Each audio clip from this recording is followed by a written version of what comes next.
এত বাতাস ওমা এনে তো দাঁড়াইতেই পারি না ইচ্ছা লাগে কা মানে ফাতর কিন এত পিচ্ছিল বা ওরে কয়বার যে পড়তে লইছি তোমাকেও ভাই ছবি তুলবো ভিডিও করব।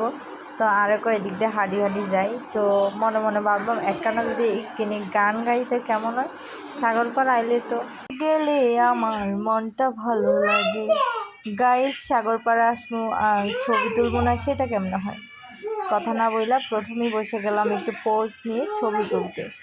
আমার একটা অভ্যাস ভাই, যেখানেই যাই আগে আমি ছবি তুলবো, ভিডিওস করব, তারপর সব কিছু খাওয়া দাওয়া এগুলো পরে।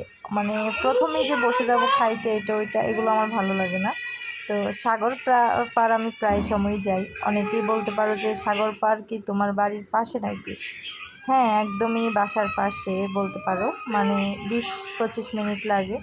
আর বিশ্বাস করো এই সাগর পাড় গেলে মনটা এত খুশি হয়ে যায়, এত বাতাস, মনটা তো চায় একদম পাখির মতো উড়ে বেড়াই। অবশ্য সেটা যদিও সম্ভব না। তো তোমাদের ভাইয়ের সাথে একটু ঢং করছিলাম, একটু ঘোরাঘুরি, একটু হাঁটা চলা। ওকে বলতেছিলাম একটু কিছু ছবি তুলে দাও, কিভাবে ঘুরবো, হাঁটবো, ছবি পোস্ট নিব। তো এখানে অনেক মানুষই আসে প্রতিদিনই, অনেক ভিড় হয়।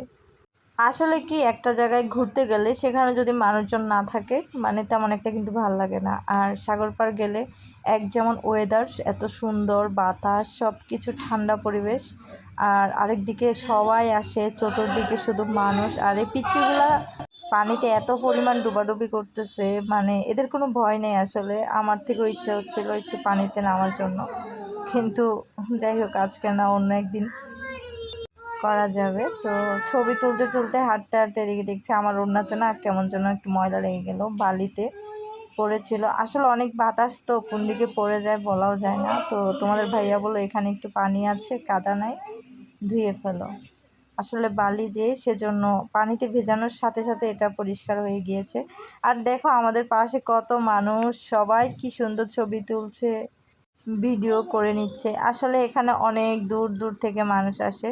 আর জায়গাটা এমনই যে এখানে আসে এত বেশি বেশি দূর যাই না।